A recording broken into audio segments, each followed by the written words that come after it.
And we're turning to 7 UpFront tonight, and we're taking a look at social media platforms and the amplification of extremist content. So joining me for a discussion on this one is U.S. Senator Gary Peters. Senator, thank you for being with me tonight. Great to be with you, Glenda. Well, we know that you convened a hearing this morning on experts with what kind of online rhetoric do you believe social media is helping to spread. Talk about that.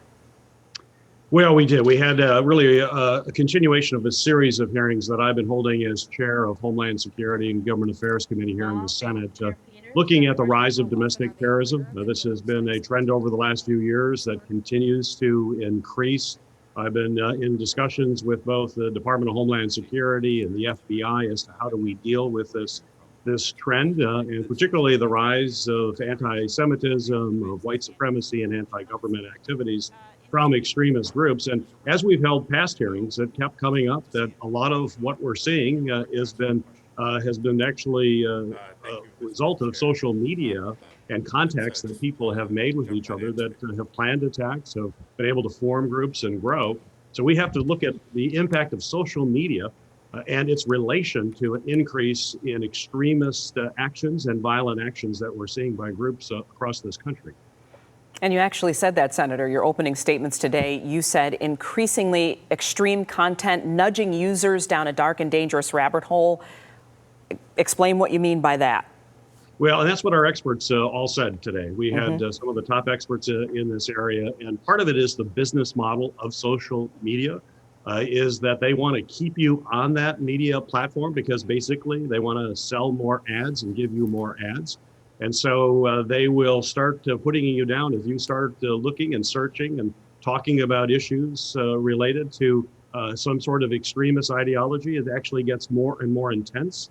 You get more and more materials put forward, which does take you down a rabbit hole. It connects you with extremist groups. Extremist groups don't have to be very active in recruiting because people are actually being fed to them through the algorithms that these social media platforms are using to keep people engaged. In fact, they're also serving up ads. We heard testimony today that during discussions before the January 6th attack on the Capitol, and as groups were encouraging folks to come to Washington, they were actually displaying ads of military equipment where people could purchase military equipment.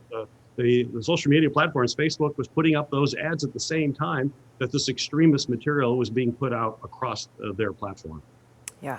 So in addition to the transparency, I mean, how would you like social media companies to help? Are you suggesting censoring people's posts, or what are your thoughts? Well, certainly what we heard from the experts today was that there needs to be greater transparency in terms of the algorithms. These are algorithms that take people down these dark and dangerous rabbit holes, and we don't really know how they work. Researchers said that these companies basically need to be more transparent so that we can understand how that mechanism is working, and then we can put in the kind of reforms necessary to make sure that these platforms are not being used to radicalize people and making people engage then in violent actions. They were very clear that what you see online can shape behavior, not just your behavior online, but can have real world consequences and actually encourage folks and incite folks to engage in violent action. We need to have that transparency. We have to understand these algorithms, and then we're going to have to certainly demand that these companies take action. They haven't been doing that voluntarily at this point. And Senator, just quickly, what would you say about maybe having it in plain sight? Is that safer than possibly censorship and it going to another place to happen? Well, certainly we have to understand those algorithms. So that would be about having it out in the open so we know exactly how that is working.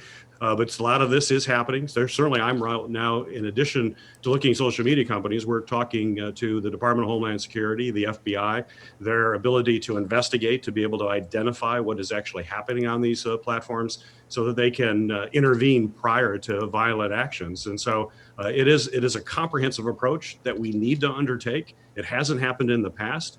We know that there can be disastrous consequences if we aren't dealing with this in a comprehensive way. And these hearings and the hearings that I plan to have in the future, including bringing in representatives from those companies, will lead us to the kind of policy solutions that I believe are necessary to protect the safety of Americans and to protect our homeland. Senator Peters, thank you for your thoughts tonight. Hopefully we'll talk again soon.